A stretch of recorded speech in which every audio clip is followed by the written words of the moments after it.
નમઃ. પુરાણ પુરુષોત્તમાય નમો નમઃ. શ્રી પરમાત્મને નમઃ. તો આપણે વાત કરી રહ્યા હતા રામ વૃક્ષની. રામ ભગવાનનું વંશ વૃક્ષ, આગળ પાછળની 71 પેઢીઓનું વર્ણન છે. તો આપણે એના નામ ખાલી બોલીશું, કારણ કે સમયની મર્યાદા છે. તો એ પ્રમાણે આપણે એના નામનું ઉચ્ચારણ કરશું. ભગવાન વિષ્ણુ વૈકુંઠની અંદર શેષનાગની સૈયા ઉપર સૂતા છે અને એમની નાભી કમલમાંથી ભગવાન બ્રહ્માજીની ઉત્પત્તિ થાય છે.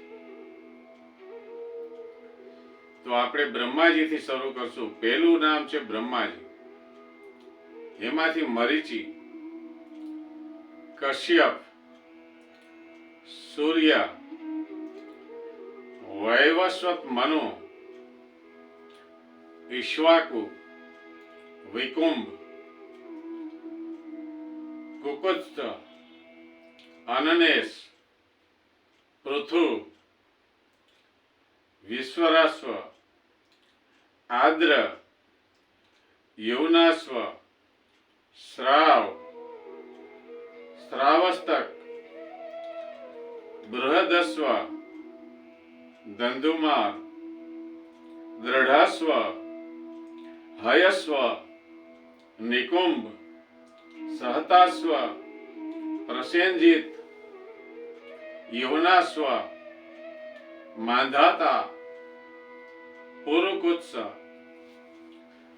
પ્રસદ્રશ્યુ, સંભૂત, સુધન્વા, ત્રિધન્વા,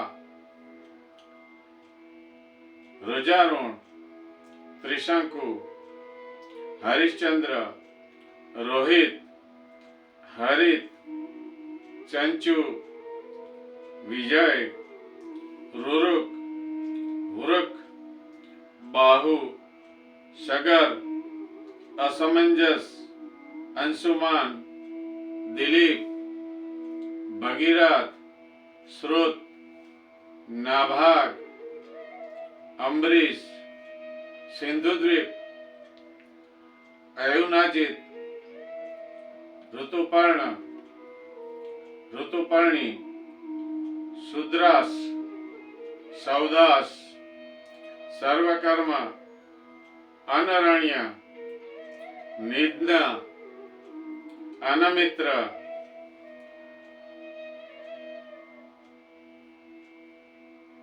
દુલિહુ, દુલિદુ, દિલીપ, રઘુ, અજ અને દશરથ રાજા. અને દશરથ રાજાના પુત્ર થયા શ્રી રામચંદ્રજી, લક્ષ્મણજી, ભરતજી અને શત્રુઘ્નજી. રામ ભગવાનના પુત્ર થયા લવ અને કુશ. પછી કુશના પુત્ર થયા અતિથિ. એ પછી નિષદ, નલ રાજા, નભ, પૌંડ્રિક, ક્ષમધન્વા અને 71મી પેઢીમાં દેવાનિક નામના થયા. તો આ વંશ વૃક્ષના આપણે જે વંશાવલી વાંચી એનું બહુ પુણ્ય કહેલું છે. શ્રી રામચંદ્ર ભગવાન કી